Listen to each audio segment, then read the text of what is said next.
بسم اللہ الرحمن الرحیم۔ چینل پر ایک بار پھر خوش آمدید ناظرین۔ کشمش ایک صحت بخش میوہ ہے جسے ایک صحت مند غذا میں آسانی سے شامل کیا جا سکتا ہے۔ یہ ضروری غذائی اجزاء کا ایک بہترین ذریعہ ہے۔ جب بھی آپ کو بھوک کا احساس ہو، آپ دن کے کسی بھی وقت مٹھی بھر کشمش کھا سکتے ہیں اور اس کے رسیلے ذائقے سے لطف اندوز ہو سکتے ہیں۔ اس کے علاوہ آپ صبح کے ناشتے کے وقت بھی کشمش کو کھا سکتے ہیں۔ کشمش کا استعمال کرتے ہوئے بہت سی ڈیزرٹ اور سلاد کی ترکیبوں کے لیے بھی بہترین ٹاپنگ بنائی جاتی ہے۔ آئیے اس کے غذائیت اور فوائد کے بارے میں جانتے ہیں۔ مٹھی بھر کشمش میں پائی جانے والی غذائیت کچھ یوں ہے۔ Calories 258، sugar 56 gram, fibre 3 gram, چربی 0.2 گرام، وٹامن سی 2 ملی گرام، کیلشیم 54 ملی گرام، آئرن 1.5 ملی گرام، سوڈیم 22 ملی گرام، میگنیزیم 30 ملی گرام۔ نمبر 1 پر کشمش قبض سے نجات دلا سکتا ہے۔ جب آپ کشمش کھاتے ہیں تو یہ جسم میں قدرتی سیالوں کی وجہ سے کھانے کے عمل میں پھول جاتا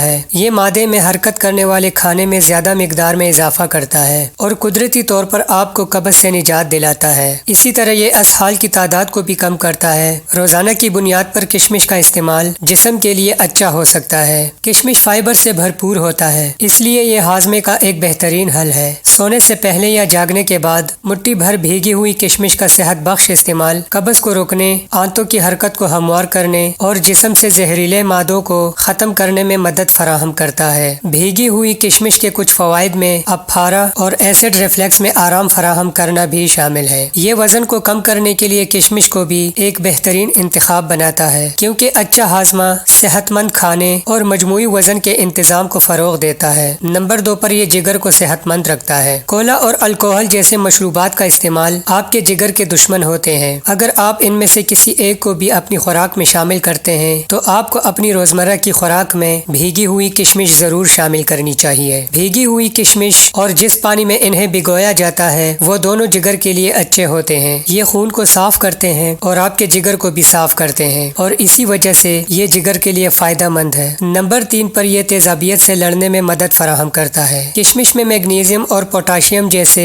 بہت سے ضروری معدنیات موجود ہوتے ہیں۔ یہ خاص طور پر تیزابیت کو کم کرنے میں مددگار ثابت ہوتے ہیں۔ اس کے علاوہ یہ بہت سے میٹابولک حالات کو بھی کم کرتے ہیں جو خون میں زہریلا مادہ پیدا کرنے کا باعث بنتے ہیں۔ نمبر 4 پر خون کی کمی میں مدد فراہم کرتا ہے۔ اگر آپ کشمش اپنی خوراک میں لے رہے ہو تو آپ کو یہ جان کر دگنی خوشی محسوس ہوگی کہ اس میں آئرن کی مقدار زیادہ ہوتی ہے جو خون کی کمی سے لڑتی ہے۔ اس میں وٹامن بی کمپلیکس بھی ہوتا ہے جو نئے خون کی تشکیل میں اہم کردار ادا کرتا ہے۔ کشمش میں بھی تانبے کی اعلیٰ سطح ہوتی ہے جو خون کے سرخ خلیات کی تشکیل میں مدد کرتا ہے۔ نمبر 5 پر ہڈیوں کی صحت کے لیے بہترین ہے۔ ہم سب جانتے ہیں کہ دودھ میں پایا جانے والا کیلشیم ہماری ہڈیوں کو مضبوط بناتا ہے۔ کیا آپ جانتے ہیں کہ کشمش میں کیلشیم پایا جاتا ہے جو اسے مائکرو نیوٹرینٹ بورون کا بہترین ذریعہ بناتا ہے۔ مائکرو نیوٹرینٹ وہ غذائیت ہے جس کی ہمارے جسم کو بہت کم مقدار میں ضرورت ہوتی ہے۔ یہ ہڈیوں کی تشکیل کو بڑھاتا ہے اور کیلشیم کو تیزی سے جذب کرنے میں مدد کرتا ہے۔ کشمش کو دودھ بادام میں ڈال کر اس کو کچھ دیر تک بلینڈر میں چلائے، پھر ایسا مکسچر صبح شام پینے سے آپ کی ہڈیوں کو مضبوطی ملے گی۔ یہ مکسچر بچوں کو ضرور دیں تاکہ ان کی نشوونما اچھی ہو اور وہ اپنے کھیل کود میں صحت مند اور چست و توانا رہیں اور اپنی پڑھائی میں بھی بہترین کردار ادا کریں۔ آسٹیوپروسس کو روکنے میں بھی فائدہ مند ہے اور ہڈیوں کی اچھی صحت کی حمایت کرتا ہے۔ نمبر 6 پر وزن کم کرنے میں معاون ثابت ہوتا ہے۔ کشمش کا ایک بہت مشہور فائدہ یہ ہے کہ یہ وزن کو کنٹرول کرنے میں مدد کرتا ہے۔ اگر آپ وزن کم کرنے والے سنیکس کی تلاش کر رہے ہیں جو میٹھا، مزیدار اور صحت بخش بھی ہو تو اس معاملے میں کشمش آپ کا ایک بہترین دوست ہو سکتا ہے۔ کشمش میں قدرتی مٹھاس موجود ہوتی ہے جو آپ کو اضافی کیلوریز سے بچاتی ہے اور وزن کو بڑھنے نہیں دیتی۔ آپ کیلوریز کی فکر کیے بغیر کشمش کو اپنے ناشتے میں شامل کر کے اس سے لطف اندوز ہو سکتے ہیں۔ نمبر 7 پر بلڈ شوگر کو کم کرنے میں مدد کرتا ہے۔ متعدد مطالعات سے پتہ چلا ہے کہ کشمش کھانے سے خون میں شوگر کی سطح کو کم کرنے میں مدد مل سکتی ہے۔ کشمش میں فائبر کی زیادہ مقدار ہوتی ہے اور اس کا گلائسیمک انڈیکس کم ہوتا ہے جس کی وجہ سے یہ شوگر کو کنٹرول کرنے کا ایک بہترین آپشن ہے۔ اس میں پائی جانے والی قدرتی مٹھاس پر مکمل یقین کرتے ہوئے آپ اپنے شوگر لیول کو کنٹرول کر سکتے ہیں۔ نمبر 8 پر جلد کو جوان رکھنے میں مدد کرتا ہے۔ کشمش کھانا آپ کے جلد کو حیرت انگیز فوائد فراہم کرتا ہے۔ جب جلد کی دیکھ بھال اور جلد کی صحت کی بات آتی ہے تو کشمش کھانا ایک انڈر ریٹڈ ہیک ہے۔ سچ تو یہ ہے کہ کشمش آپ کو جوانی کی چمک دے سکتا ہے اور جلد کے نقصان کو روک سکتا ہے۔ یہ جلد کے محاسوں کے خلاف بھی کام کام کر سکتا ہے، کیونکہ اس میں وہ تمام ضروری غذائی اجزاء ہوتے ہیں جن کی صحت مند جلد کو ضرورت ہوتی ہے۔ جلد کی صحت کو بہتر بنانے کے لیے کشمش کھانے کا ایک بہترین طریقہ یہ ہے کہ انہیں کھانے سے پہلے پانی میں بھگو دینا ہے۔ نمبر 9 پر قوت مدافعت کو بہتر کرنے میں مدد کرتا ہے۔ یہ چھوٹے سنہری خشک میوہ جات ضروری وٹامنز اور معدنیات جیسے کیلشیم، آئرن اور وٹامن سی سے بھرپور ہوتے ہیں۔ یہ تمام عناصر آپ کے مدافعتی نظام کو بہتر بناتے ہیں اور انفیکشن اور بیماریوں سے لڑنے میں آپ کی مدد کرتے ہیں۔ مزید یہ کہ کشمش میں سوزش اور اینٹی بیکٹیریل خصوصیات ہوتی ہے اور اس طرح یہ آپ کے جسم کو مختلف انفیکشنز کے خلاف لڑنے میں مضبوط بناتا ہے۔ کشمش کھانے سے عام طور پر ہونے والی انفیکشن سے انسان آسانی سے لڑتا ہے، کیونکہ اس کا مدافعتی نظام مضبوط ہوتا ہے، جس سے پیدا ہونے والی کسی بھی بیماری سے بآسانی مقابلہ کیا جا سکتا ہے۔ نمبر 10 پر یہ بلڈ پریشر کو کنٹرول کرنے میں مدد کرتا ہے۔ ہائی بلڈ پریشر بہت عام مسائل میں سے ایک ہے جو جسم میں کئی سنگین مسائل کا باعث بنتا ہے۔ کالی کشمش میں پوٹاشیم کی بھرپور مقدار اسے صبح سویرے کھانے کو بہترین بناتا ہے، جس سے جسم میں سوڈیم کی کافی حد تک کمی ہوتی ہے۔ سوڈیم ہائی بلڈ پریشر کی اہم وجوہات میں سے ایک ہے۔ اس طرح مٹھی بھر کالی کشمش آپ کے مسئلے کا علاج کر سکتی ہے۔ آپ کو ہائی بلڈ پریشر کو کنٹرول کرنے میں مدد مل سکتی ہے۔ کشمش کو اگر بھگو کر اس میں دودھ شامل کر کے پئیں گے تو یہ آپ کو ذہنی سکون بھی فراہم کرے گا۔ ناظرین، صحت مند کھائیے اور صحت مند رہیے۔ دعاؤں میں یاد رکھیے۔ چینل پر رہنے کا شکریہ۔ اجازت چاہوں گا۔ اللہ حافظ۔